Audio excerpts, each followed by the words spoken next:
और बड़ी खबर इस वक्त की मिल रही है। रूस को यूक्रेन का पलटवार। दरअसल रूसी सेना पर एंटी टैंक सिस्टम से हमला बोला गया है। यूक्रेन के हमले में रूस का काफिला पूरी तरह से तबाह हुआ, ऐसी जानकारी सामने आ रही है। यूक्रेन का पलटवार, रूस को यूक्रेन का पलटवार कहा जा सकता है, जिसमें रूसी सेना पर एंटी टैंक सिस्टम से हमला बोल दिया गया है। यूक्रेन के हमले में रूस का काफिला जो था वो पूरी तरह से तबाह हुआ, ऐसी जानकारी मिल रही है। एंटी टैंक सिस्टम से हमला बोला गया रूसी सेना पर।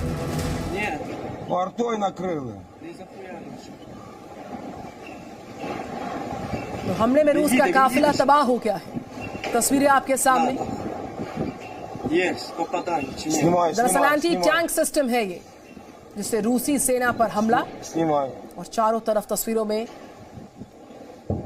धुएं का गुबार दिखता हुआ। रूस को यूक्रेन का ये पलटवार है। एक के बाद एक लगातार रूसी हमले जारी हैं। उस पर पलटवार, उस पर जवाब देते हुए रूसी सेना पर एंटी टैंक सिस्टम से यूक्रेन ने पलटवार किया है।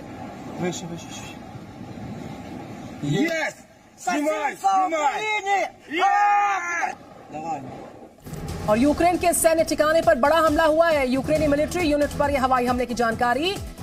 यूक्रेन के बखमुच में था सैन्य अड्डा, रूसी हमले से तबाह कर दिया। यूक्रेन का हथियार डिपो पूरी तरह से नेस्तनाबूद किया गया है।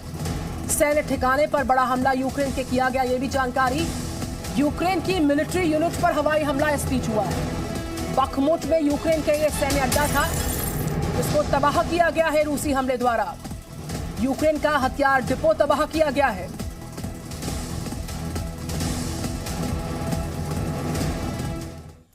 तो यूक्रेन में रूसी सेना लगातार रॉकेट्स दाग रही है, तो वहीं यूक्रेन की सेना भी रूस के हमलों का माकूल जवाब दे रही है, मुंहतोड़ जवाब दे रही है। लेकिन रूसी सेना के साधनों के सामने यूक्रेन की सेना कब तक टिक पाएगी, ये सवाल बना हुआ है। यही वजह है कि यूक्रेन के राष्ट्रपति ज़ेलेंस्की अंतर्राष्ट्रीय समर्थन जुटाने की कोशिश में है लगातार।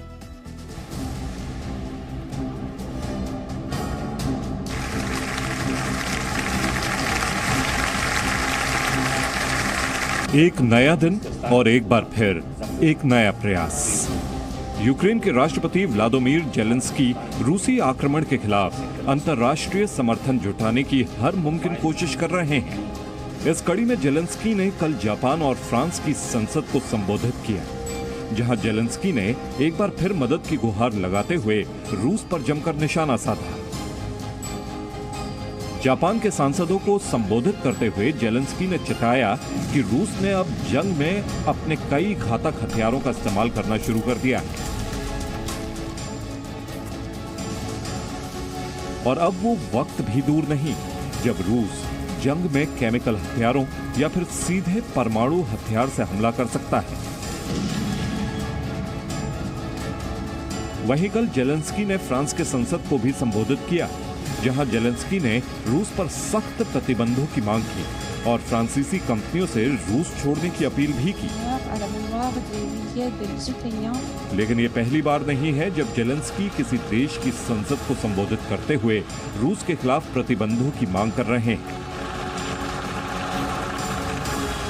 जापान और फ्रांस से पहले Zelensky Germany, Canada, Poland, America, Israel और ब्रिटेन की संसद को संबोधित करते हुए रूस के खिलाफ एक्शन लेने की अपील कर चुके हैं। इन देशों के सांसदों को संबोधित करके दरअसल जेलेंस्की रूस के खिलाफ ज्यादा से ज्यादा प्रतिबंध लगाने की मांग कर रहे हैं और यूक्रेन के लिए माहौल जुटाने की कोशिश कर रहे हैं।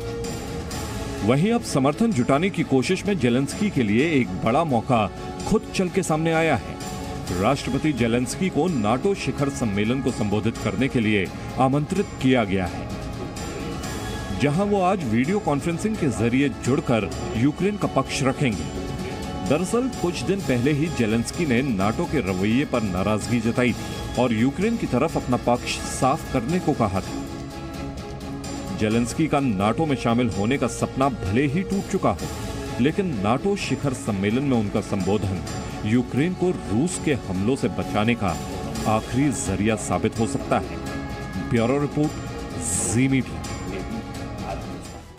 जी न्यूज पर वक्त एक छोटे से ब्रेक का। Presenting B News app, available on Google Play and App Store. Download it now.